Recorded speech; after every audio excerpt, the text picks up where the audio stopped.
Tony Paul వచ్చి ఒక 10 నిమిషాల్లో బలవర్తమానాన్ని అందిస్తుంది.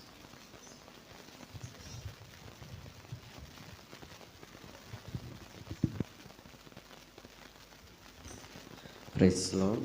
దేవుని నామానికి మహిమ కలుగును గాక. సమయం ఇచ్చిన సేవకులకు కూడి వచ్చిన మీ అందరికీ కూడా నా హృదయపూర్వకమైన వందనాలు. దేవుని వాక్యాన్ని చదువుకుందాం. 119వ కీర్తన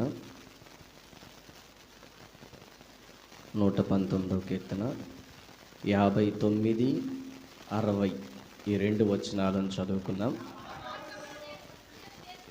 నా మార్గములో నేను పరిశీలన చేసుకొంటిని, నీ శాసనముల తట్టు మరలుకొంటిని, నీ ఆజ్ఞలు నన్ను అనుసరించుటకు నేను జాగు చేయక త్వరపడితిని. అందరం ఒక్క మాట మన తలల వంచి మోకరించినట్లయితే ఒక్క మాట ప్రార్థన చేద్దాం. స్తోత్రం, స్తోత్రం, స్తోత్రం. యేసయ్య, బల్లల్లో యోగ్యంగా చేయవే నిమిత్తం నీ వాక్యము చేత అయా నన్ను సరిచేసి బలపరచమని అడుగుదాం. సర్వోన్నతుడ, సర్వశక్తిమంతుడ, గొప్ప దేవా, నీకు వందనాలు, స్తోత్రాలు ప్రభా. అయ్యా, మేము మీ యొక్క పరిశుద్ధమైన రక్త మాంసాలలో మేము యోగ్యులంగా చేయవేయనట్లుగా ప్రభా నీ వాక్యము చేత ఉదక స్నానము చేయమని అడుగుతున్నాం ప్రభా.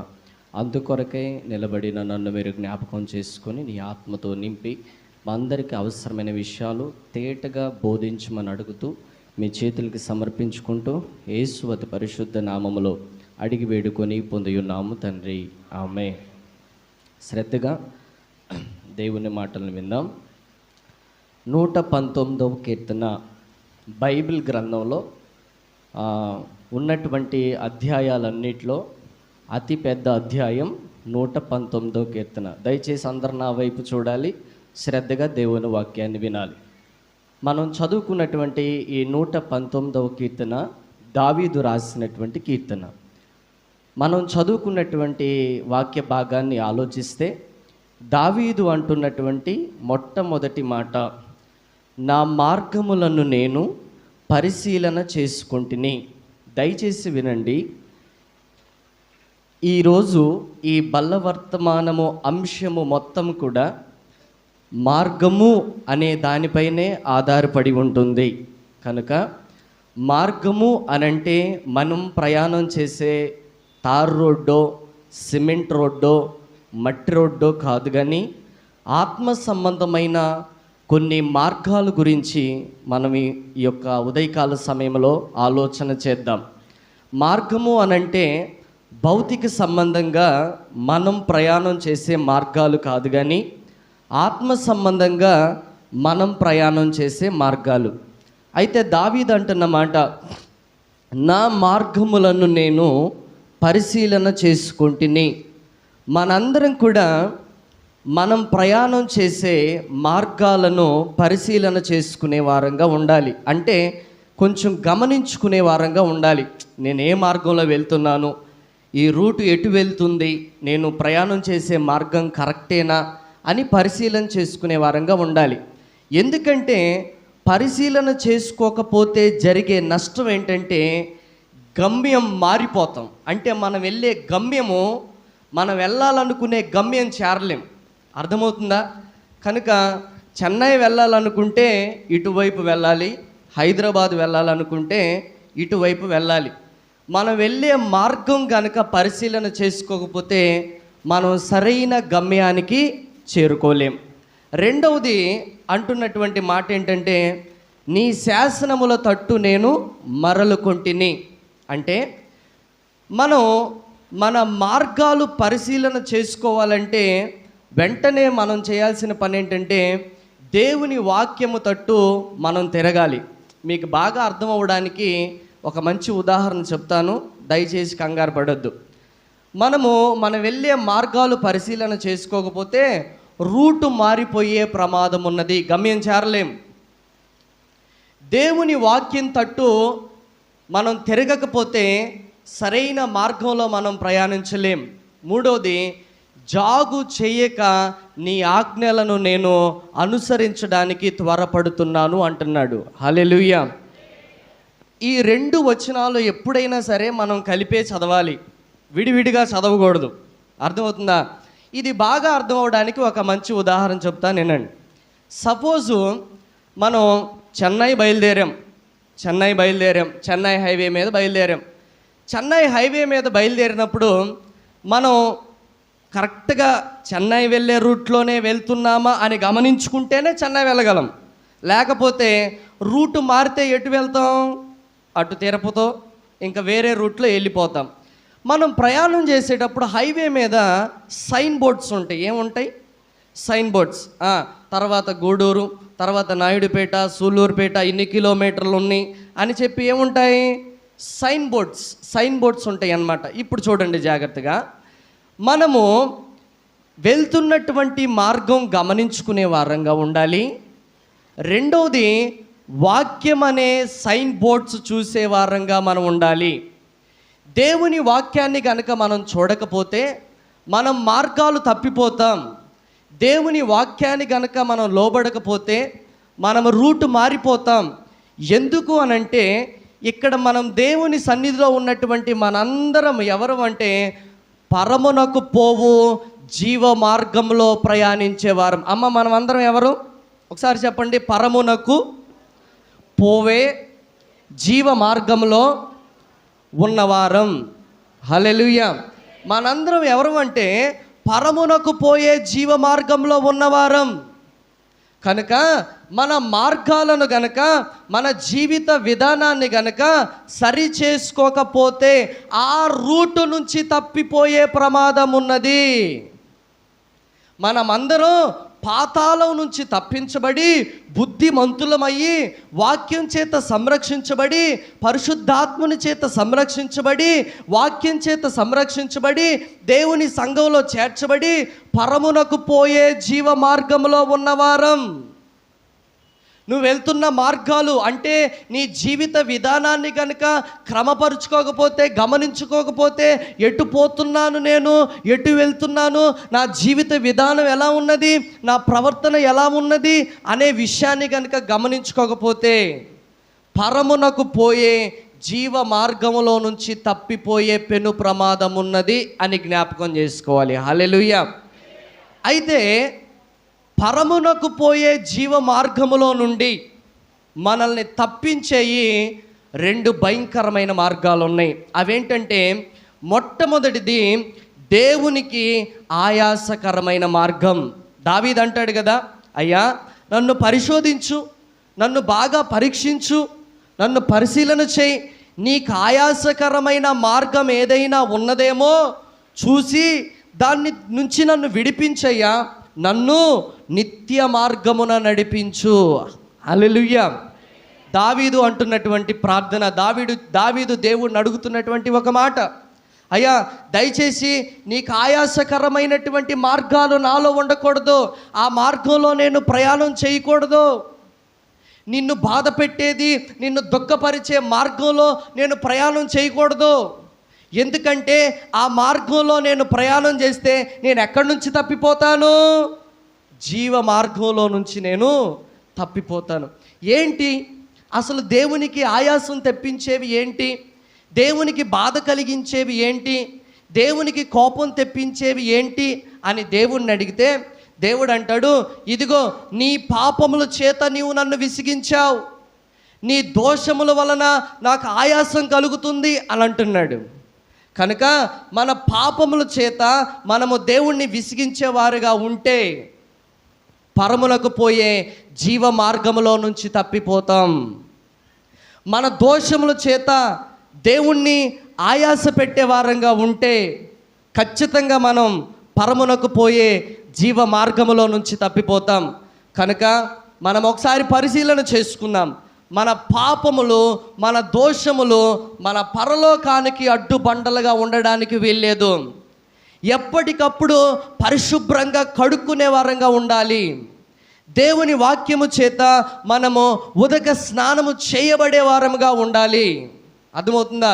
కనుక ఈరోజు ప్రభువు మాట్లాడుతున్నాడు. దేవుని సన్నిధిలో ఏ బలహీనతను నేను ఈ మాట అంటున్నప్పుడు పరిశుద్ధాత్మ దేవుడు ఖచ్చితంగా వాక్యము బోధించే వారికి, వాక్యము వినేవారికి మధ్యలో నిలబడి ఆయన ప్రతి విషయాన్ని తూచా తప్పకుండా మీ మనసులోనికి తీసుకువస్తూ ఉంటాడు. కనుక దేవుణ్ణి విసిగించే స్వభావం మనకు క్షేమకరం కాదు. దేవునికి ఆయాసం కలిగించే విధానం మనకు క్షేమకరం కాదు. దీని వలన జరిగే నష్టం ఏంటంటే ఏం పోగొట్టుకుంటాం? మనం పరమునకు పోయే జీవ మార్గములో నుంచి తప్పిపోతాం. హల్లెలూయా. కనుక మన మార్గాలు మనం పరిశీలన చేసుకోవాలి. మన మార్గాలు పరిశీలన చేసుకున్న మనం ఏ మార్గంలో నుంచి బయటికి రావాలి? దేవునికి ఆయాసం కలిగించే మార్గంలో నుంచి బయటికి రావాలి. ప్రతి విధమైన పాపము, ప్రతి విధమైన దోషము నుండి మనం విడిపించబడాలి. అవి మన జీవితాల్లో ఉంటే, మన హృదయాల్లో ఉంటే ఏమాత్రము దేవుడు సంతోషంగా ఉండడు. దానిని బట్టిన పర్యవసానాలు ఖచ్చితంగా మనం అనుభవించవలసి వస్తుంది. మనుషుడు ఏమి విత్తునో అదే పంట ఖచ్చితంగా కోస్తారు. ఆ పంట కోయకుండా ఇక్కడి నుంచి వెళ్ళే ప్రసక్తి లేదు. నరకములో యాతన రెడీ, ఎక్కడ కూడా పంట రెడీ. నరకములో యాతన ఉందని మాత్రమే కాదు, ఇక్కడ మనం ఏమి విత్తుతున్నామో ఆ పంట కోసుకొని ఆ పంట తినే ఇక్కడి నుంచి బయలుదేరాలి. మన అలవాట్లు మనల్ని అంతం చేయకముందే, వ్యసనాలు రోగముగా మారకముందే, ప్రతి విధమైన దుష్టత్వము మనల్ని దోపిడీ చెయ్యకముందే మన మార్గాలు సరి చేసుకుందాం, పవిత్రపరచబడదాం, ఆయన రక్తంలో కడగబడదాం, ప్రతి దాన్ని విడిచిపెడదాం. రేపు అనేది మనది కాదు. ఈ నెల నుంచి నేను పర్ఫెక్ట్గా ఉంటాను, 1వ తారీఖు నుంచి నేను పర్ఫెక్ట్గా ఉంటాను, మొదటి ఆదివారం నుంచి పర్ఫెక్ట్గా ఉంటాను, ఫలానా సంవత్సరం నుంచి, ఫలానా నా బర్త్డే నుంచి, ఫలానా 31. రేపు అనేది మనది కాదు. ఇదే ఈ క్షణమే తీర్మానం చేసుకుందాం. దేవుడు 2 నెలలు మనల్ని సజీవులుగా ఉంచి మరొక నెలలోకి దేవుడు ప్రవేశపెట్టాడు. దేవుడు ఒక రోజు ఇస్తున్నాడంటే దాని అర్థం ఏంటో తెలుసా? దేవుడు మనకు ఆయుష్ ఇస్తున్నాడంటే దాని అర్థం ఏంటో తెలుసా? మనకి దేవుడు ఇస్తున్న మరొక అవకాశం. అర్థమవుతుందా? కనుక మన మార్గాలను పరిశీలన చేసుకొని దేవునికి ఆయాసకరమైన మార్గములో నుంచి బయటికి వచ్చి పరమునకు పోయే జీవ మార్గములో మనం నడవాలి. హల్లెలూయా. 2వ మార్గము కయ్యోను నడిచిన మార్గము. అర్థమవుతున్న యోధా, ఇప్పుడు మీరు బైబిల్ వర్స్ తీయొద్దు, యోధా రాసినటువంటి పత్రికలో ఉంటుంది కయ్యోను నడిచిన మార్గము. దయచేసి సమయం గురించి మీరు ఆలోచించొద్దు, కొంచెం క్లుప్తంగానే నేను ముగిస్తాను. కాకపోతే ఈ వాక్య సందేశాన్ని శ్రద్ధగా వినడానికి ప్రయత్నం చేయండి. కయ్యోను నడిచిన మార్గము. ఒకవేళ నువ్వు నేను గనక కయ్యోను నడిచిన మార్గంలో ప్రయాణం చేసేవారమైతే జీవ మార్గంలోనికి మనం వెళ్ళలేం, ఆ పరమునకు మనం చేరలేం. కనుక ఈ వాక్య సందేశములో 2 మార్గాలలో నుంచి మనం బయటకు రావాలి. ఒకటి, దేవునికి ఆయాసకరమైన మార్గంలో నుంచి బయటకు వద్దాం, బ్రతుకుని సరి చేసుకుందాం. 2వది, కయ్యోను నడిచిన మార్గంలో నుంచి బయటకు వద్దాం. అసలు ఏ మార్గంలో నడిచాడు కయ్యోను అని ఆలోచిస్తే, కయ్యోను నడిచినటువంటి మార్గం ఏ మార్గం అంటే, దేవుడు వాస్తవానికి కయ్యోను అర్పణ అంగీకరించలేదు. అసలు ఎందుకు అంగీకరించలేదు అనేది ప్రస్తుతం ఇప్పుడు మనకు అనవసరం, అది మన సబ్జెక్ట్ కాదు. అర్థమైందా? అయితే దేవుడు ఆ అర్పణను అంగీకరించలేదని కయ్యోను చేసినటువంటి మొట్టమొదటి పని ఏంటంటే మిక్కిలి కోపగించెను. ఏమని రాయబడింది? మిక్కిలి కోపం వచ్చేసింది. కయ్యోను నడిచిన మార్గం ఎలాంటిదంటే, నంబర్ 1, మొట్టమొదటిగా కోపిష్టోడు అయిపోయాడు. నిజమే, మానవులుగా మనకి కోపం వస్తుంది. దేవుడు పెట్టాడు ఆ స్వభావాన్ని. ఎందుకని? మనకు అవసరమనే పెట్టాడు. ఆ కోపగించుకునే లక్షణం దేవుడికి కూడా ఉంది. కనుక మనుషులుగా మనకు కూడా స్వభావం వచ్చింది. కనుక కయ్యోను నడిచిన మార్గం కోపిష్టోడైపోయాడు. మనకి కోపం ఉన్నది, కానీ మనము కోపిష్టోలుగా తయారవ్వకూడదు.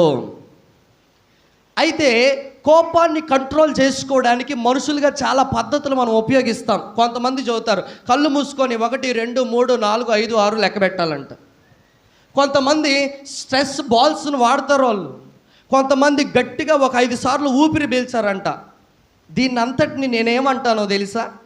మనుష్య జ్ఞానం. దీన్నంతా ఏమంటారు? మనుష్య జ్ఞానం. కానీ దేవుడు కోపాన్ని నియంత్రించుకునే శక్తిని ఇస్తాడు, కోపాన్ని కంట్రోల్ చేసుకునే శక్తిని ఇస్తాడు. అందుకు దేవుని వాక్యం చెప్పేది ఏంటంటే, జ్ఞానము గలవాడు కోపమును అణుచుకొని దాన్ని ఏం చేస్తాడు? చూపకుండును. అర్థమవుతుందా? ఆ జ్ఞానం ఎక్కడి నుంచి వస్తుంది? దేవుడే ఇయ్యాలి. జ్ఞానము గలవాడు కోపమును అణుచుకొనును, దాన్ని బయటికి చూపకుండాను. ఆ జ్ఞానం ఎక్కడి నుంచి వస్తుందంటే దేవుని దగ్గర నుంచే వస్తుంది. కోపాన్ని కంట్రోల్ చేసుకునే విధానం ఇది దైవిక జ్ఞానం. హల్లెలూయా. ఇది కయ్యోను నడిచిన మార్గం. కయ్యోను కంట్రోల్ చేసుకోలేకపోయాడు, కోపిష్ఠుడైపోయాడు. ఆ మార్గంలో మనం నడవకూడదు. రెండవది, కయ్యోను గురించి చెప్పబడిన మాట, తన ముఖమును మార్చుకొనేను. అవసరమా దేవునికి? దేవునికి అవసరమా? ఆయన మొహం మార్చుకుంటే ఎందుకు, మార్చుకోకపోతే ఎందుకు? అంత చిన్న విషయాన్ని కూడా ఈ పరిశుద్ధ బైబిల్ గ్రంథంలో రాయడం అవసరమా అని అంటే అవసరమే. మనుషులు రాసింది కాదు ఈ బైబిల్. అర్థమైందా? దీనిలోని ప్రతి మాట మనుషులు పరిశుద్ధాత్మ చేత ప్రేరేపించబడిన వారై రాశారు. మరి బైబిల్లో రాసిన ప్రతి మాట చాలా ఇంపార్టెంటే కదా. ముఖమును మార్చుకున్నాడంట. అసలు ముఖాన్ని మార్చుకునే వాళ్ళు ఎవరు? భక్తిహీనుడు తన ముఖమును అసలు మార్చుకొనును అంటే ఎవరు స్పందించట్లేదేంటి? ఇప్పుడు 4 భాషల్లో చదువుతాను, ఖచ్చితంగా మీరు స్పందిస్తారు. ఇంగ్లీష్లో మార్చుకునే అనే మాటను ఏమంటారంటే, ఇంగ్లీష్లో ఫేషియల్ ఎక్స్ప్రెషన్స్. కొంతమంది ఏం చేస్తారు? ఫేషియల్ ఎక్స్ప్రెషన్స్ అన్నిటినీ మార్చేస్తారు. గ్రాంధిక తెలుగులో చెప్తే కనుక ముఖ కవలికలు. అర్థమవుతుందా? ఇప్పుడైనా స్పందిస్తారని. ఇప్పుడు తెలుగులో చెబుతా, అంటే వాడుక భాషలో మార్చుకొనుట. ఏంటి? మార్చుకొనుట. ఇప్పుడు నెల్లూరు భాషలో చెప్పనా? నెల్లూరు భాషలో ఏమంటారు? ముఖం నల్లంగా. ఎట్లా? నల్లంగా. నాకు అప్పుడప్పుడు అనిపిస్తుంది ఈ విషయాల గురించి అన్నీ ఆలోచించేటప్పుడు, నిజంగా మన అప్పుడప్పుడు కోపంతో ఇట్లా పెడతాం కదా, దేవుడు స్టాప్ అని అలాగే అంటే, అప్పుడప్పుడు కోపంతో ఇటు అంటాం కదా, అప్పుడు దేవుడు స్టాప్ అంటే ఇప్పుడు ఏమనిద్ది ఇక్కడ ఇలాగే. కోపంతో అప్పుడప్పుడు ఇలా అంటాం కదా, అప్పుడు దేవుడు స్టాప్ అంటే అప్పుడు ఇక పళ్ళ కిందే పెదో. భక్తిహీనుడు తన ముఖమును మార్చుకొను. ఆ తర్వాత రాయబడిన మాట, యథార్థవంతుడు తన ప్రవర్తనను.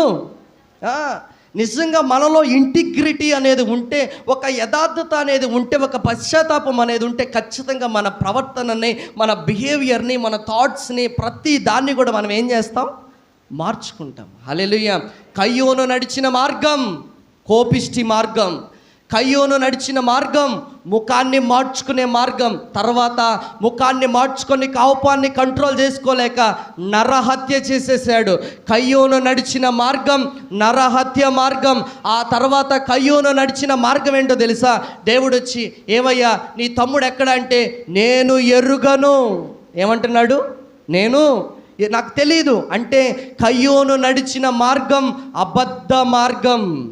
ఆ తర్వాత నేనేమన్నా నా తమ్ముడికి కావలివాడనా అంటే దేవుణ్ణే ప్రశ్నించే మార్గం. చివరికి కయ్యోను ఏ స్థితిలో అంతమైపోయాడంటే దేవుని దగ్గర నుంచి శాపాన్ని కొని తెచ్చుకున్నాడు. హల్లెలూయా. కనుక కయ్యోను నడిచిన మార్గం మనకు క్షేమకరం కాదు. దేవునికి ఆయాసకరమైన మార్గం మనకు క్షేమకరం కాదు. ఏంటి ఈ కయ్యూను నడిచిన మార్గం అంటే? అది కోపిష్టి మార్గం, అది ముఖాన్ని మార్చుకునే మార్గం, అది నరహత్య చేసే మార్గం, అది అబద్ధ మార్గము, అది దేవుణ్ణి ప్రశ్నించే మార్గము, చివరికి శాపాన్ని కొని తెచ్చుకున్న మార్గం. ఈ మార్గాల్లో ప్రయాణిస్తే పరమునకు పోయే జీవ మార్గములో మనం ప్రయాణించలేం. కనుక మనందరం కూడా మన మార్గాలు సరిచేసుకొని దేవుని వాక్యానికి లోబడి పరమునకు పోయే జీవ మార్గములో మనందరం ప్రయాణించుదుముగాక. ఆమేన్.